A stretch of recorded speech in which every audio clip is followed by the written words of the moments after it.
morning. How's everybody? Good morning. Thank you for having me. It is an honor for me to be here. I'm from Argentina. I'm a Latina. And I'm here to share my journey. What is this? Buenos To días. share my journey and my purpose. My purpose found me. It is not something that I went out looking for, and it showed up at the right time in my life. My journey starts in a very small town in rural Argentina, a town of unpaved streets. And in this town, my father did not have the opportunity to attend high school. My mother attended high school but did not have the opportunity to attend college.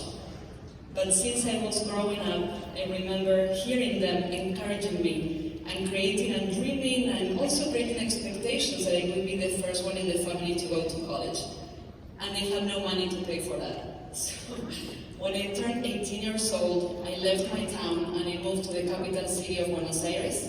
I started to work full-time to pay for my college, and at the age of 22, I graduated with honors with 2 college degrees. And I became officially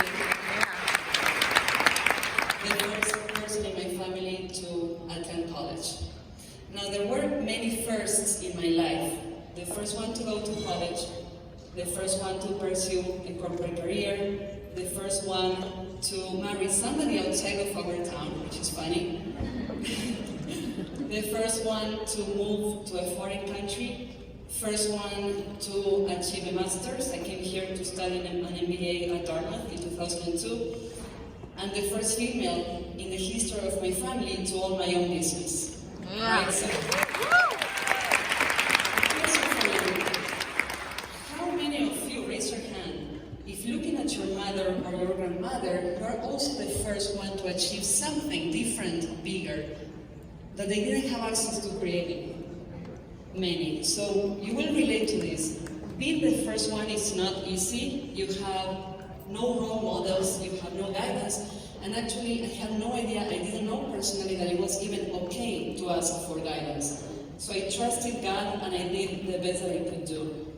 And to me, being the first one was breaking through barriers of who I thought I was and the persona that I built growing up by looking around me.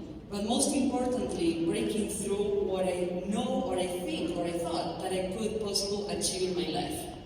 And this process of breaking through continues up to this day, every day. So in 2007 and 2008, my kids were born, Valentina and Tommy, and I embraced this new stage in my life while trying to do everything.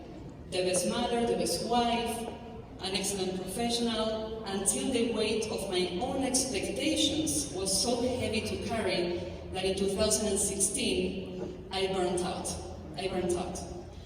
Now this burnout was a blessing because it was, in my life, the first opportunity for me to stop. It forced me to entirely stop everything that I was doing. And many blessings came. I learned many lessons. I learned what truly means to take care of myself in order to take care of others and to do it with no guilt. That was a big one for me, no guilt.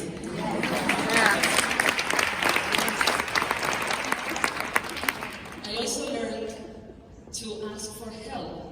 I do not need to do everything by myself.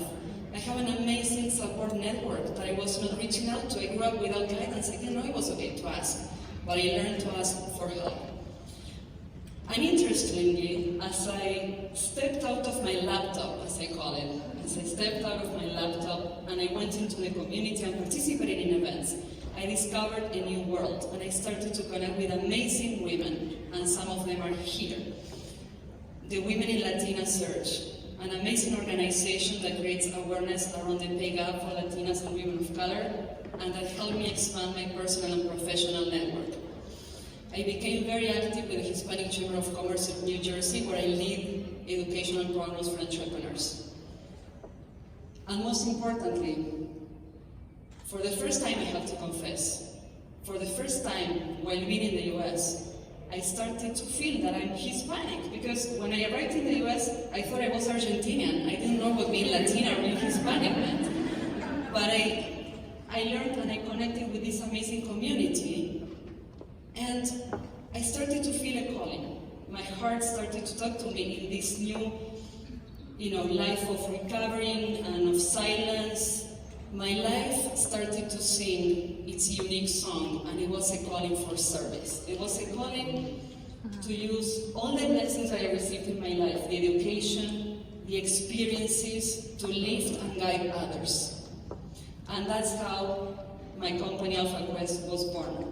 My purpose as a social entrepreneur is to help women and minorities, especially those who are the first ones in their families to break through barriers to achieve something big, and who may not have role models or help around them. So I partner with organizations, and I have a lot of fun creating educational platforms that combine business development, self-empowerment, and community. And that's how I met my purpose. In the silence, life forced me to stop, to really be quiet, to recover, and to be silent, and that's how my purpose showed up. The core of my passion today is to empower the Hispanic community, because I learned that in 30 years, we're going to be 30% of this amazing country that I love so much and now call home. Woo.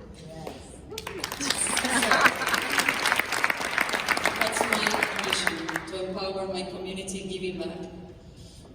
And to wrap this up, I have one ask. I love asking now, so I will have my ask, which is, please allow yourself the time to stop. Don't wait until life stops you. Allow yourself the time to stop, and allow your heart to sing that song. Give yourself the gift and the permission to sing the unique song that your heart wants to sing.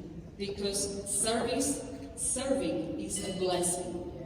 It's a privilege to serve. It's really a privilege to be in a position to serve others. And service is the highest possible expression and form of love. Thank you so much. ¡Bravo!